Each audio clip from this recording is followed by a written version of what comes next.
Hello friends, welcome to my channel Tuli ব্লগসে তোমাদের অনেক স্বাগত। তো যেহেতু আজকে লোকনাথ বাবার পুজো রবিবার, তো সকাল সকাল আজকে পুজো দিয়েছে আমার মেয়ে, মানে আমার মেয়ে তিতলি পুজো দিয়েছে। যেহেতু আজকে আমি পুজোটা দিতে পারিনি, একটু অসুবিধা আছে, তো আমি রান্নাঘরে রান্না করছিলাম, এই জন্য পুজো দেওয়ার সময়টায় আমার ভিডিও করাটা হয়নি। তো আমি পরে এটা ভিডিওটা করছি। তো সকাল সকাল পুজো হয়ে গেছে, এই যে বেলি ফুলের মালা পরেছেন আমাদের বাবা লোকনাথ। সকাল সকাল স্নান করিয়ে চন্দন পরিয়ে সুন্দর করে আমার মেয়ে পুজো দিয়েছে।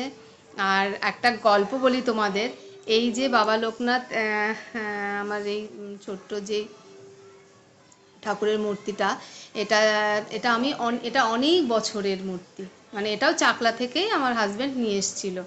তো এতদিন আমি সিংহাসনে এমনি বসিয়ে রাখতাম। তো প্রায় 1.5-2 বছর আগে আমি চাকলাতে যাই, আমার দিদির বাড়ি থেকে হাবড়ায় চাকলাতে যাই। তো সেখান থেকে আমি না এই কাঠের পছন্দ হয়ে গেছে, এই যে দেয়ালে রাখার যে সিংহাসন টাইপেরই বলো, এটা আমার খুব পছন্দ হয়ে গেছে। তো আমি এটা নিয়ে এসেছি, এবার বাড়িতে কোথায় লাগাবো কোথায় লাগাবো, কোথাও জায়গা সেরকম মনে হচ্ছে না। তো আমি না এতদিন ধরে শোকেসেই রেখে দিয়েছি। তো হঠাৎ করে প্রায় 2 সপ্তাহ আগে হঠাৎ করে মনে পড়ছে, তাই তো আমি তো এটা বাবা লোকনাথের ওখান চাকলা থেকে নিয়ে এসেছি, তাহলে তো আমি বাবা লোকনাথকেই বসাতে পারি। তো দেখো আমি বাবা লোকনাথকে এইভাবে বসিয়েছি, মানে ওনারও একটা নিজের একটা সিংহাসন মতন হয়ে গেছে, উনি এখানে বসে আছেন।